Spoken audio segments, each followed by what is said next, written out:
দলীয় শৃঙ্খলা ফেরাতে কড়া অবস্থানে বিএনপি। ত্রয়োদশ জাতীয় সংসদ নির্বাচনকে সামনে রেখে শরিক দলগুলোর সঙ্গে আসন সমঝোতার পর যেসব আসনে বিএনপির বিদ্রোহী প্রার্থীরা মাঠে ছিলেন, সেখানে একে একে দৃশ্যপট বদলাতে শুরু করেছে।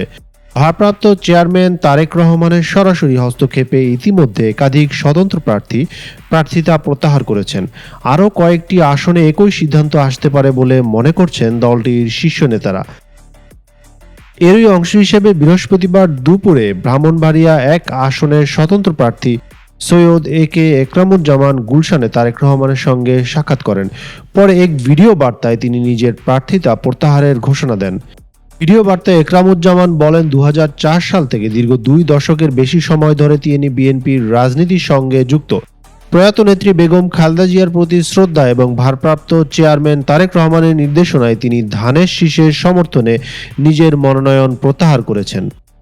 ঝিনাইদহ 4 আসনে স্বতন্ত্র প্রার্থী মুর্শিদা খাতুন মনোনয়নপত্র প্রত্যাহারের আবেদন করেছেন। তিনি জেলা বিএনপির উপদেষ্টা মণ্ডলীর সদস্য এবং সাবেক সংসদ সদস্য শহীদুজ্জামান বেল্টুর স্ত্রী।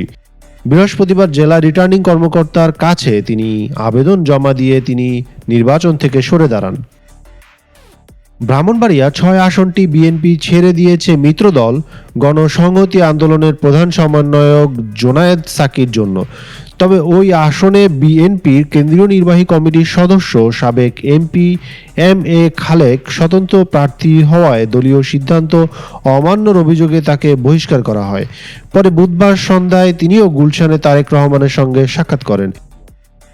এই বৈঠকের পর ব্রাহ্মণবাড়িয়া 600 আরও কয়েকটি আসনে বিদ্রোহী প্রার্থীদের সরে দাঁড়ানোর সম্ভাবনা নিয়ে বিএনপির ভেতরে নতুন করে আলোচনা শুরু হয়েছে।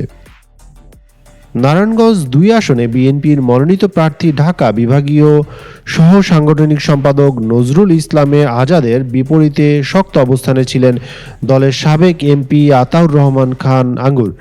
দলীয় একটি সূত্র জানিয়েছে, তাকেও শুক্রবার গুলশানে ডেকে কথা বলেছেন তারেক রহমান।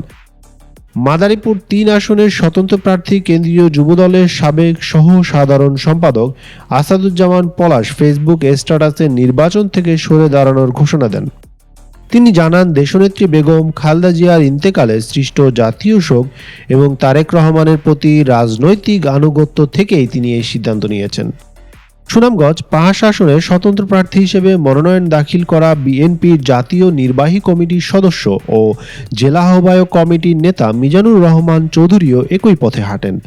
ফেসবুকে দেওয়া বার্তায় তিনি জানান, গুলশানে ডেকে তারেক রহমান দল ও দেশের স্বার্থে তাকে নির্বাচন থেকে সরে দাঁড়াতে অনুরোধ করেছেন। সব মিলিয়ে বিদ্রোহী প্রার্থীদের একের পর এক সরে দাঁড়ানোয় নির্বাচনের মাঠে বিএনপির কৌশলগত অবস্থান আরও স্পষ্ট হচ্ছে। দলটির নেতারা বলেছেন, আসন সমঝোতা ও দলীয় ঐক্য অক্ষুণ্ণ রাখতেই এই কঠোর সিদ্ধান্ত কার্যকর করা হচ্ছে, যার প্রভাব আগামী দিনে আরও দৃশ্যমান হবে। Asaduzzaman, victory news 24.com।